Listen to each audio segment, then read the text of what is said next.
let's talk about slope and y-intercept. So slope is a rate of change.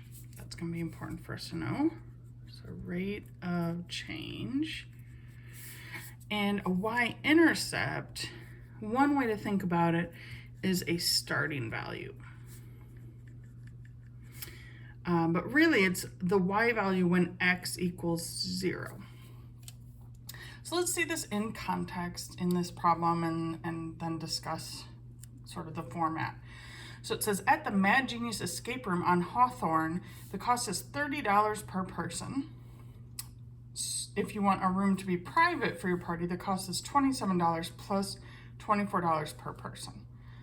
Unfortunately, the Mad Genius escape room on Hawthorne is no longer around. It didn't survive the pandemic. Sad. But we can still use this problem as sort of a context for slope and y-intercept. So it says, write an equation for the total cost y. So one thing that's important to do in word problems like this is to write down what your variables mean. So y is the total cost. And then it says, in terms of the number of people in your party, x. So x is the number of people. So that hopefully will help us remember, and so we don't have to keep rereading things just to remember what x and y are. So there are two different cost equations though. If we want a private room, they tell us that if you want the room to be private, the cost is $27 plus. So y is going to be $27 plus, and then $24 per person. And remember, x is how many people, so that'd be 24x.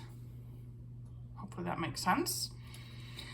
But otherwise, if it's not a private room, it's just $30 per person. But you might have to share with, strangers.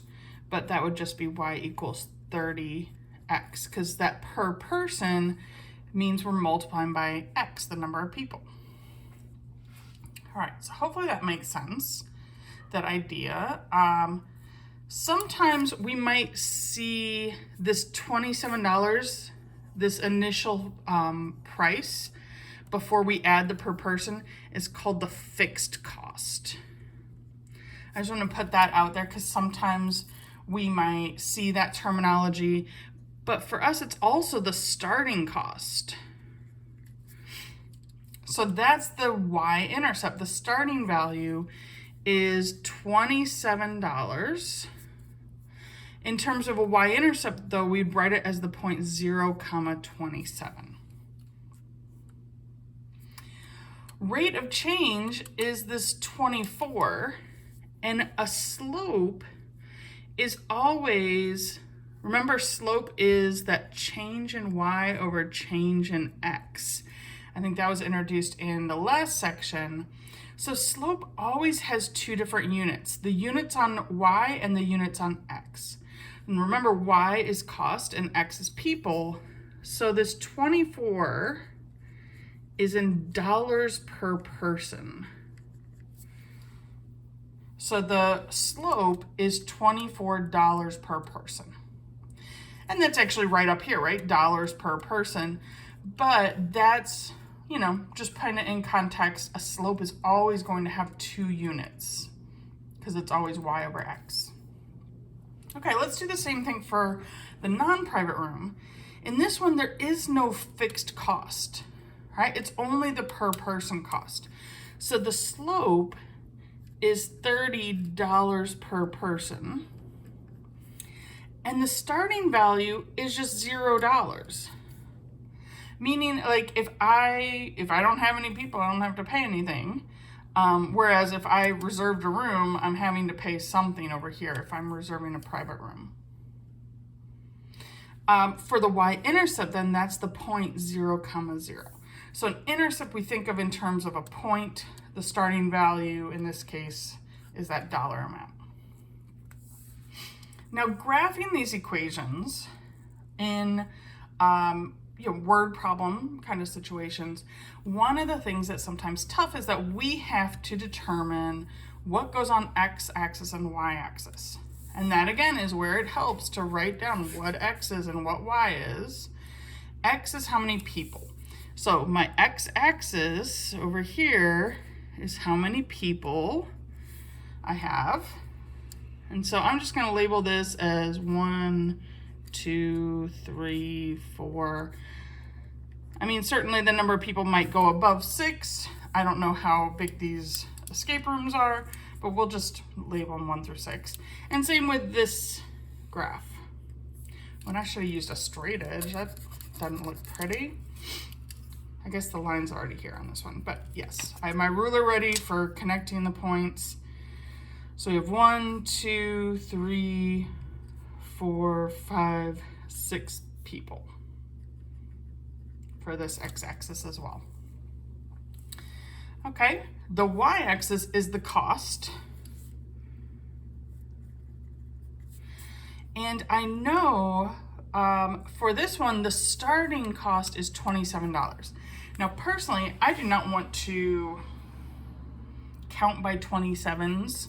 So I'm just gonna start the cost at 30 and do 30, 60, and I picked 30 just because it was a little bit bigger than 27.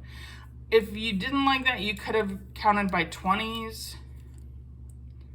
Yeah, it's whatever. We're gonna go with 30s because I already started it. 30, 60, 90, 120, and I'm just adding 30 each time. That's how we establish a scale, is by adding the same amount that each box represents 30 units. And let me put that same one on this one. So here's the cost. We'll just start with 30, 60, 90, 120, 150, 180. All right. The easier one to graph is actually the second one, because it's just 30 times X. So for each X value, we're gonna multiply times 30. So 1 times 30 is 30. 2 times, oh, and I should put it down here so you can see it. So 1 times 30 is 30. 2 times 30 is 60. Because of the way I labeled the axes, 3 times 30 is 90. I'm just gonna go up 1 box each time. No, but this doesn't mean the slope is 1. We have to pay attention to what's on the y-axis, because remember, it's still rise over run. So this would be up 30 over 1. So the slope is 30. So I'm going to connect my points using a straight edge to draw the line. Remember, extend your lines to the ends of your axes that are drawn there, using a straight edge like a ruler or the side of a notebook or just a piece of cardboard. All right, this one's gonna be a lot tougher. So I'm gonna actually make a table to figure this out. So I need some X values and then we'll figure out what Y is. So let's start with just 1, 2, 3, 4, 5, 6, because that's what I put on my X-axis down here in the graph. And then we need to plug into this. So to get the Y value, I need to take 27 plus 24 times whatever the X value is. 24 times 1 for the first one. So that's 51. So let's just make the table and then we'll worry about the graph. So next one, 27 plus 24 times 2. And with word problems, it's totally reasonable that we would need a calculator. So now we're gonna plug in 3. 27 plus 24 times 3 equals 99. Now we plug in 4 for X. 27 plus 24 times 4 equals 123. So just make a little table to organize ourselves. I plugged in 5 and I got 147. And last one, 27 plus 24 times 6 equals 171. Now these are not going to be extremely easy numbers to graph, so we'll just do our best, try to get them as close as possible. So at 1, it should be about 51. So one thing I'm going to do is sort of label in here where 40 and 50 are. All right, oh, let me adjust here. All right, if I'm going from 30 to 60, I can sort of label where 40 and 50 would be, and that's gonna help me estimate 51. And then in the table, 2 goes with 75. So 2, and again, oh wait, 75 would be right halfway between 60 and 90. That's not so bad, because it's 15 on each side. 3 goes with 99. So I'm gonna just label where like 100 and 110 are, because then it should be just about at 100. Doesn't have to be exact, but try to get as close as possible. 4 goes with 123, so just a little bit above 120. 5 goes with 147, so just a little bit below 150. And 6 goes with 171. So again, I'm gonna label like 160, 170, and put it at about 170. Now, if I've done this right, when I try to connect these, they should be basically in a straight line, right? We had to do some estimating, but you can see I can like adjust my ruler a little bit and get these pretty good to be on the line. Nice. Hopefully yours looks as good as mine does, or even better. Would even be awesome. All right, so that's the idea of, you know, what a word problem might look like in these situations. One thing though, we want to symbolize, let's call it, algebraically, is the form of this line. And you may have even heard of y equals mx plus b before. It's a pretty common sort of way to write a line. It's called slope-intercept form. So here slope is m, and we used m in the last section when we were finding slopes. And the y-intercept is the point 0, b. And so that's the mx plus b. So m is the slope and b is that starting point, that y-intercept. All right, well, let's try one of these. It says identify the slope and the y-intercept of each line below. So slope is always the number multiplied by x. So it does not include x, but slope is the number that's multiplied by x. It doesn't have to come first like this one, right? In here, if we look at example A above, the 24 is the slope because it was multiplied by x, and it was the one that was a rate of change. So it's not about what comes first or second, it's the slope is the number multiplied by x. Whereas the y-intercept, we should be writing as a point, is the point 0, b. It's always a point that's on the y-axis. I just noticed that I didn't even label those. All right, so on the examples above, we started at the point 0, 0. In the second equation, that was our y-intercept.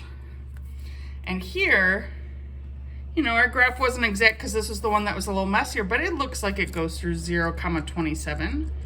All right, pretty close.